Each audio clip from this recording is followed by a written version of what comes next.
കാരുണ്യനാഥനം ദേവകുമാരൻ്റെ ആരുണ്യശോഭയെ കാണാകേണം. കാരുണ്യനാഥനം ദേവകുമാരൻ്റെ ആരുണ്യശോഭയെ കാണാകേണം. കാരുണ്യവാരിധിയായ താൻ മാനുഷ കാരണം പാപാതി നീക്കുവാനായി മാനുഷ നീച വേഷത്തെ ധരിച്ചൊരു മാനുഷത്രാതാവേ കാണാകേണം.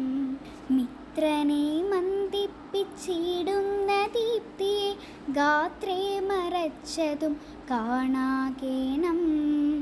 ഉന്നതനാം ദൈവം കന്യമറിയത്തിൽ വന്നു പിറന്നതും കാണാകേണം. 9 മാസമീ മാതാവിൻ ഗർഭത്തിൽ അൻപോടിരുന്നതും കാണാകേണം.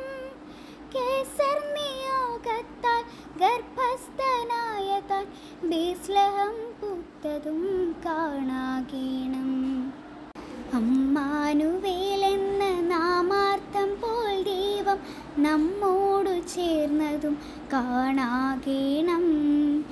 യാതൊരു വീടും കിട്ടാതെ ദുഃഖിച്ച തൻ മാതാപിതാക്കളെ കാണാകേണം. നാട്ടിൽ സ്ഥലം കിട്ടാതത്തൽപ്പെട്ടു തൊഴുക്കൂട്ടിൽ പിറന്നതും കാണാകേണം.